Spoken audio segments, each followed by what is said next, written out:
Good morning student. कैसे आप सभी अच्छे होंगे। एच डी ई क्लासेज में आप सभी का बेटा स्वागत है।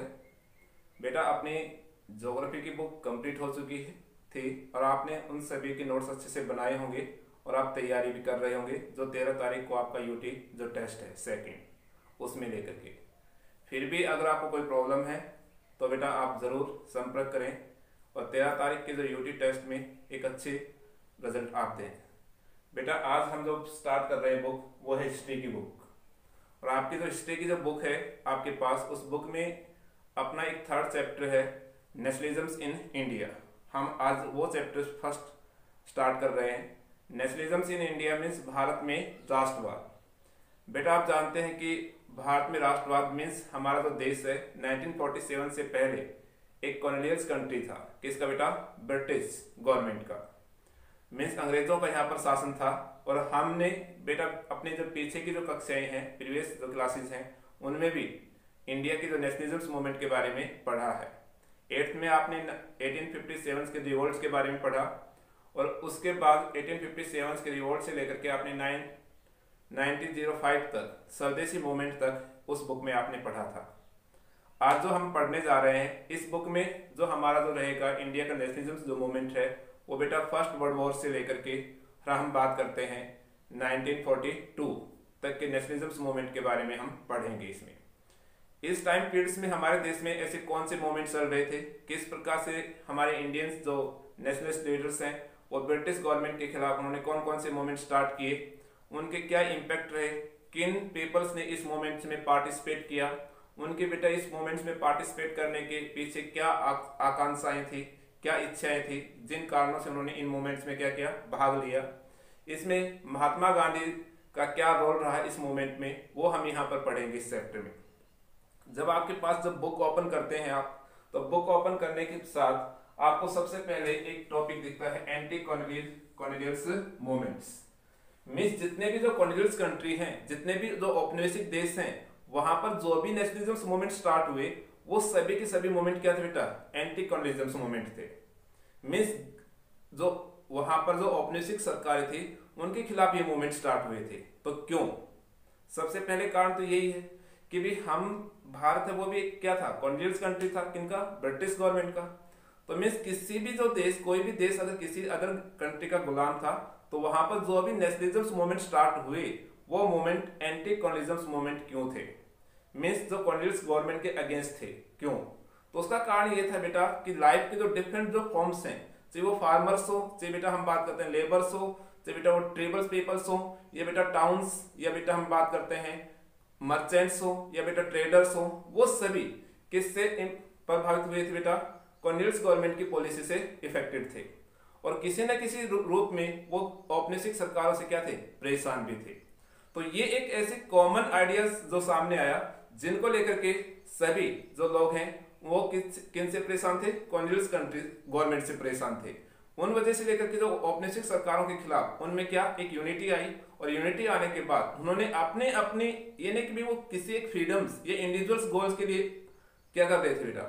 मीन्स वो अपने व्यक्तिगत गोल्स के लिए क्या कर रहे थे? स्ट्रगल्स में क्या कर रहे थे? भाग ले रहे थे। उनका ये उद्देश्य नहीं था कि भी वो देश की आजादी के लिए लड़ रहे थे, लेकिन स्टार्टिंग जो ये मूवमेंट स्टार्ट हुए तो स्टार्टिंग में इनका लक्ष्य क्या था? सिर्फ अपने इंडिविजुअल्स जो प्रॉब्लम्स को लेकर के वो उन्होंने ब्रिटिश या किसी भी कॉलोनियल कंट्री गवर्नमेंट के खिलाफ क्या किए? मूवमेंट्स स्टार्ट किए। बाद में धीरे धीरे यही मूवमेंट्स एक नेशनलिज्म मूवमेंट में क्या हो गए? कन्वर्ट हो गए और उनका एक मेन लक्ष्य हो गया कि भी अगर हमें अपने देश में रहना है और अपने देश में अच्छे से विकास करना है तो वो अपनी ही सरकार होगी तभी ये काम हो सकता है। इस पर्पज से फिर बेटा बाद में ये छोटे जो मूवमेंट्स थे वो मूवमेंट्स किस में कन्वर्ट हो गए? एक नेशनलिज्म मूवमेंट्स में कन्वर्ट हो गए। हम अपने देश में बेटा फर्स्ट वर्ल्ड वॉर, आपके जो टॉपिक है अगला कौन सा? First world war. तो इस टॉपिक में हमारे सामने जो सबसे पहले प्रश्न ये आता है कि फर्स्ट वर्ल्ड वॉर का इंडियन नेशनलिज्म मूवमेंट पर क्या इंपैक्ट रहा। आपके बुक के अकॉर्डिंग मैं बता रहा हूं बेटा, जो फर्स्ट वर्ल्ड वॉर है जब चल रही थी उस समय हमारे यहाँ पर इंडियन नेशनलिज्म मूवमेंट को ग्रोथ करने में फर्स्ट वर्ल्ड वॉर का क्या मेन रोल रहा। इसका किस प्रकार से हम कह सकते हैं कि फर्स्ट वर्ल्ड वॉर ने हमारे देश में राष्ट्रवादी आंदोलन को बढ़ाने में क्या की? सहायता की। तो इसके कारण बेटा आप जानते हैं कि जो फर्स्ट वर्ल्ड वॉर है वो 1940 से 1980 तक क्या की गई थी, लड़ी गई थी। 1914 से 1918 के बीच में पहला एक ऐसा युद्ध था जो इतने लंबे समय तक चला। और इस विश्व युद्ध ने बेटा क्या किया कि हमारे जो देश है उसमें नेशनलिज्म विचारों को बढ़ाने में क्या की, एक हेल्प की। कैसे, कौन से ऐसे फैक्टर रिस्पॉन्सिबल रहे जिन्होंने नेशनलिज्म को इंक्रीज करने में हेल्प की? सबसे पहले हम बात करते हैं, जैसे फर्स्ट वर्ल्ड वॉर स्टार्ट हुआ तो बेटा एक न्यू इकोनॉमिक्स और पॉलिटिकल सिचुएशंस क्या हुई, क्रिएट हुई। क्योंकि फर्स्ट वर्ल्ड वॉर से बेटा क्या हुआ कि जो जितने भी जो कंट्री थे उनके बीच जो पूरा वर्ल्ड से वो लगभग बेटा क्या टू ग्रुप में क्या हो गया, डिवाइड्स हो गया। इससे बेटा ट्रेड भी क्या हुए बेटा प्रभावित हुआ और साथ में बहुत सी ऐसी जो अन्य जो क्रियाएं हैं वो भी क्या हुई, इफेक्टेड हुई। इस प्रकार से बेटा इससे एक नई पॉलिटिकल्स और हम बात करते हैं इकोनॉमिक जो सिचुएशंस क्रिएट हुई, इसने भी बेटा इसने भी भारत में एक राष्ट्रवाद या नेशनलिज्म को इंक्रीज करने में क्या अहम रोल अदा किया। सेकंड रीजन हम कह सकते हैं, जैसे बेटा आप जानते हैं कि फर्स्ट वर्ल्ड वॉर में ब्रिटिश गवर्नमेंट भी क्या थी, इन्वॉल्व थी एक ग्रुप में। तो उनके जैसे भी कोई भी कंट्री है जब वॉर में इन्वॉल्व है तो उनके जो डिफेंस एक्सपेंडिचर्स हैं, मींस जो रक्षा खर्च है वो क्या हो जाते हैं, इंक्रीज हो जाते हैं। और रक्षा खर्च इंक्रीज हो गए और ब्रिटिश गवर्नमेंट के जैसे ही खर्च इंक्रीज हुए तो बेटा क्या हुआ, उन्होंने कस्टम ड्यूटीज या टैक्स इंडिया में क्या कर दिए, इंक्रीज कर दिए। अब बेटा अगर कोई भी गवर्नमेंट है अगर वो टैक्स या कस्टम ड्यूटीज को इंक्रीज करती है तो क्या आप खुश होंगे उससे? नहीं। इससे लोगों के अंदर एक नाराजगी क्या हुई, उत्पन्न हुई। और ये नाराजगी किसके खिलाफ थी, ब्रिटिश गवर्नमेंट के खिलाफ। और ब्रिटिश गवर्नमेंट के खिलाफ अगर नाराजगी है तो बेटा क्या नेशनलिज्म, राष्ट्रवाद की भावना क्या होगी, बढ़ेगी। इसके साथ साथ ब्रिटिश जैसे बेटा टैक्स क्या हुए, इंक्रीज कर दिए। टैक्स इंक्रीज करने के साथ साथ जो ट्रेड्स है वो भी क्या हुआ, इससे काफी प्रभावित हुआ। मींस ऑलमोस्ट जो फर्स्ट वर्ल्ड वॉर के टाइम्स जो बेटा ब्रिटेन से जो फाइनल गुड्स का जो यहाँ पर क्या होता था, इंपोर्ट्स होता था, वो क्या हो गया, लगभग बंद हो गया युद्ध जब चल रहा था वॉर टाइम में। इसका रिजल्ट ये हुआ कि बेटा यहाँ पर जो गुड्स हैं या कमोडिटीज हैं उनकी क्या हुई, शॉर्टेज हुई। और जब गुड्स एंड कमोडिटीज की जो शॉर्टेज होती है, किसी भी मार्केट्स में देख लें आप, अब भी अगर किसी भी बाजार में वस्तुओं की अगर शॉर्टेज होगी तो बेटा क्या होगा, उनकी प्राइस क्या हो जाती है, इंक्रीज हो जाती है।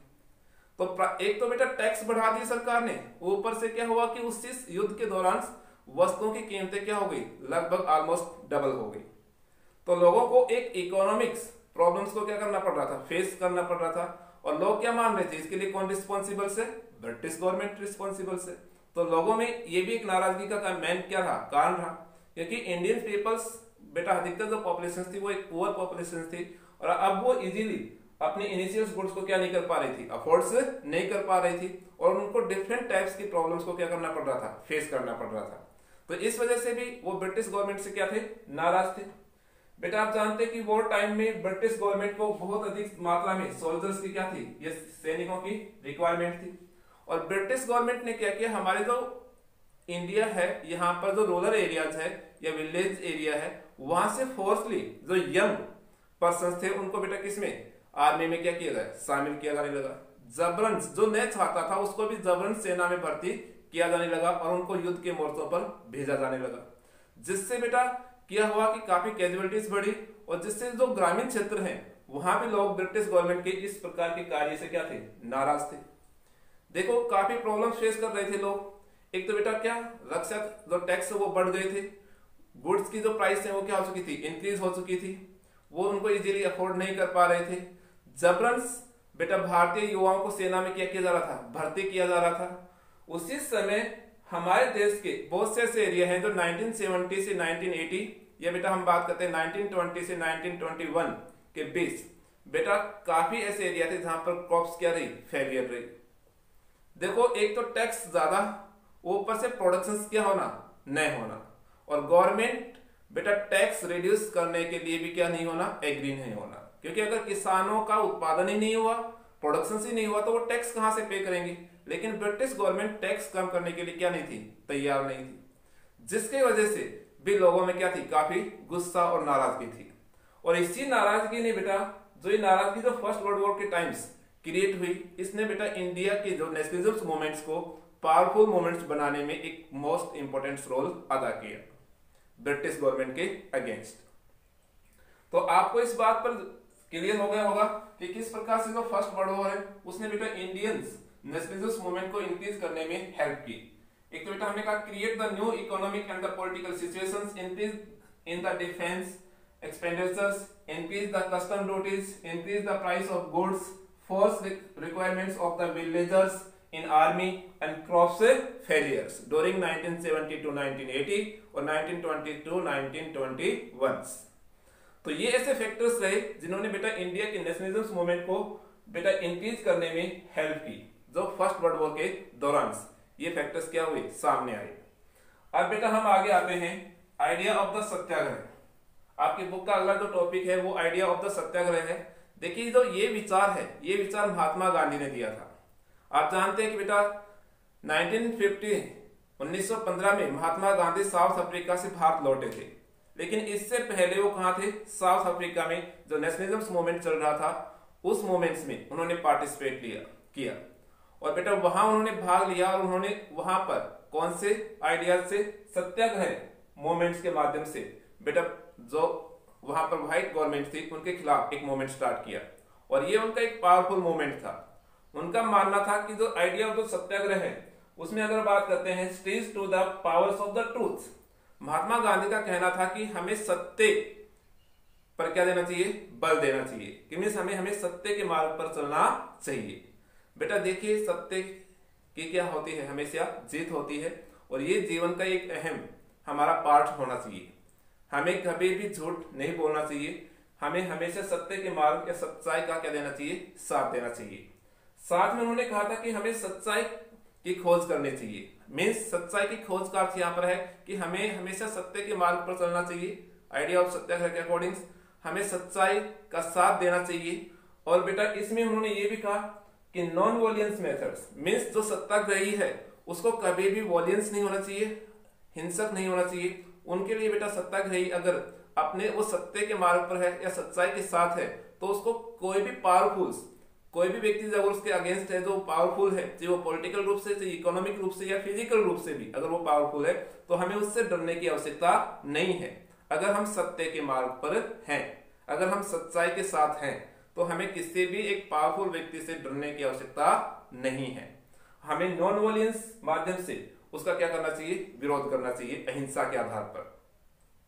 इसके साथ साथ उन्होंने कहा कि अगर हम इस मेथड्स को अडॉप्ट करते हैं इंडिया में तो ये क्या करता है कि इंडियन पीपल्स में एक यूनिटी, हम बात करते हैं एकता को स्थापित करेगी। और महात्मा गांधी का सबसे बड़ा जो मेन रोल रहा है नेशनलिज्म मूवमेंट में तो वो एक रहा है कि उन्होंने इंडियन पीपल्स जो बेटा सभी डिफरेंट वे में क्या कर रहे थे, कॉलोनियल गवर्नमेंट या ब्रिटिश गवर्नमेंट का जो विरोध कर रहे थे उनको यूनिटी में क्रिएट, उन सभी को एक अम्ब्रेला, एक छत्र, एक हम बात करते हैं छाते या एक हम बात करते हैं एक आइडियाज के साथ जोड़ने का काम किसने किया, महात्मा गांधी ने किया। और वो आइडिया क्या था बेटा, वो था सत्याग्रह। उसमें जब महात्मा गांधी बेटा 1950 में जब साउथ अफ्रीका से जब भारत लौटे तो यहाँ लौटने के बाद वो भारत के विभिन्न क्षेत्रों में क्या कर रहे थे, भ्रमण कर रहे थे।